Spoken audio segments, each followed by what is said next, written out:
hainao ve hoe aizao amin'ny baiboly ny andininy ampovoany indrindra amin'io baiboly manontolo hoe Genesis ka hatramin'ny Apokalipsy io dia ny andininy aiza re no ampovoany misy mahay amintsika. Izay tokoa ny Salamo 7:100 dia ny andininy 9.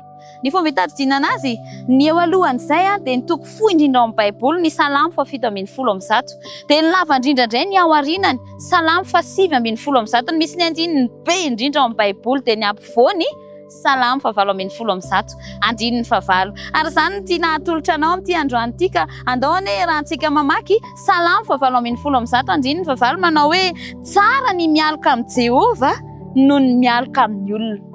Dia raha veriko kely ilay izy dia afatra manokana ho anao mihitsy hoe tsara ny mialoka amin'ny Jehova noho ny mialoka amin'ny olona.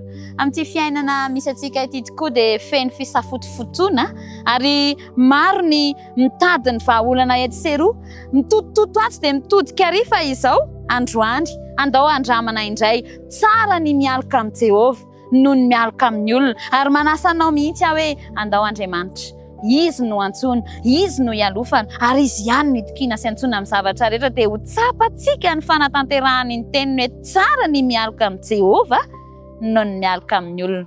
Salamo 7:100 dia ny andininy 9 izy iny. Aza tonoina intsony manomboka androany andininy ampovoany indrindra mampisasaka ny baiboly kanefa afatra mafonja iantsoan'Andriamanitra anao koa hifototra amin'izany baiboly izany.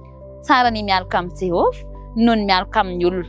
Inona ny zavatra manahirana anao ankehitriny? Misy mampitotototo anao makatsy avia sy havanana ve? Sa misy hitadiavanao famonjena eo amin'Andriamanitra mialoka? Manana olana tiana hoentiny eo amin'ny ankehitriny ve ianao? Andao entiko ambavaka. Dia ao anatin'ny vavaka no anekeo hoe Andriamanitra no ialofana fa tsy hafa na olona ihany koa. Andao hivavaka isika. Andriamanitra misaotra anao ny amin'ny hoe ianao no tsara ialofana fa tsy ny olona. Mety ho fitaovana omenao ny olona hanampy anay fa aminao ihany izahay no antsoy ary fikiry ireo tratranao mba hiantehitra ary tsy hitady afa-tsy ianao. Dia ho tsapanay tokoa ny herinao ny amin'ny hoe tsara ny mialoka aminao. Dia mitahety namana miara-mivavaka ity mba ahita vahaolana satria hialoka aminao dia ianao irery ihany. Saotra ny amin'ny fitiavanao Andriamanitra amin'ny anaran'i Kristy ny vavahanay. Amen.